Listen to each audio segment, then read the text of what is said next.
Introduction. Nimitz-class carriers have been the face of the U.S. Navy.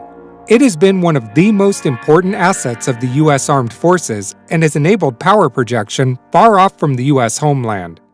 USS Nimitz, lead ship of Nimitz-class, was commissioned in 1975, displacing about 100,000 tons when fully loaded. A Nimitz-class carrier can steam faster than 30 knots, cruise without resupply for 90 days, and launch aircraft to strike targets hundreds of miles away. The Nimitz design has accommodated many new technologies over the decades, but its ability to accept the most recent technical advances is limited. Major limitations include limited electrical power generation and increased weight due to upgrades, which eats into ship stability. Ford-class supercarriers are being built to replace some of the United States Navy's existing Nimitz-class carriers from 2016. The first ship of this class is Gerald R. Ford. The ship of this class is expected to be in service with the U.S. Navy till 2065. The carriers have been envisaged to be more efficient and future-proof. Ford-class is exploiting the latest technological advances in shipbuilding area and feature a huge number of improvements over the Nimitz-class. In this video, we will look into the 5 most important improvements.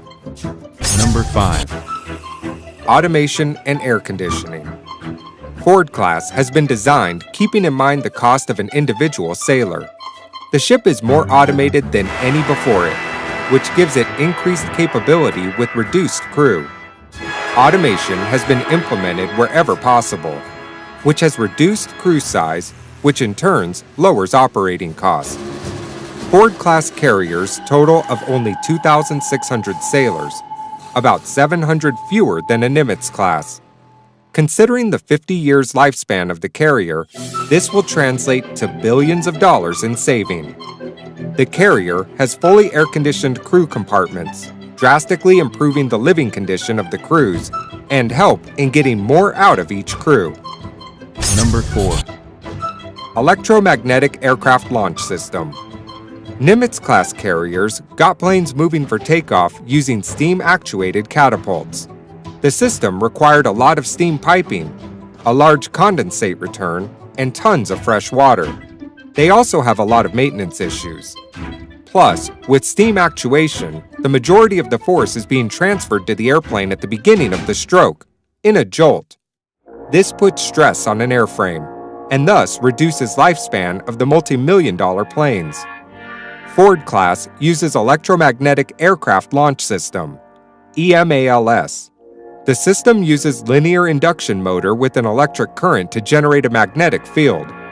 That field then propels a carriage down a track. Since the power delivery is linear, it negates the deficiencies of steam catapult. Number 3. More power and better efficiency. The heart of any aircraft carriers is the nuclear reactors, which provide the required power. Ford-class has newly designed reactors. 2 Bechtel A1B nuclear reactors are installed on each Ford-class carrier. Each one of these are capable of producing 300 megawatts of electricity, triple the 100 megawatts of each Nimitz-class. The huge power supply provides for the legroom required for future expansions, like inducting laser guns. Also, compared to the Nimitz-class reactor, the Ford reactor have about half as many valves, piping, major pumps, condensers, and generators, which reduced maintenance costs and lower space requirements. Number 2. Improved radar. Ford-class has an integrative active electronically scanned array search and tracking radar system. The dual-band radar, DBR, utilizes a multi-tier, dual-band tracker, which consists of an X-band tracker, an S-band tracker, and a central tracker. The central tracker merges the 2 signals to provide a comprehensive situational awareness. The X-band tracker is optimized for low latency to support its mission of providing defense against fast, low-flying missiles, while the S-band tracker is optimized for large area coverage. This new system has no moving parts, therefore minimizes maintenance and manning requirements. Also, the island is kept smaller by replacing 6 to 10 radar antennas with a single 6-faced radar. Number 1. Better deck with smaller inland.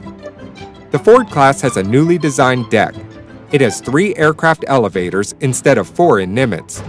Eliminating one of the elevators further increased the ship's capabilities by leaving room for other things, like having a dedicated helicopter landing pad.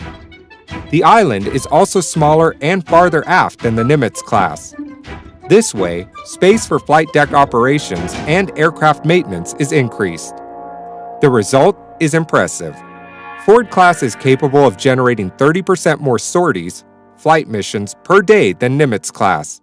This is huge gain since the offensive as well as defensive capabilities of the carrier gets a major lift.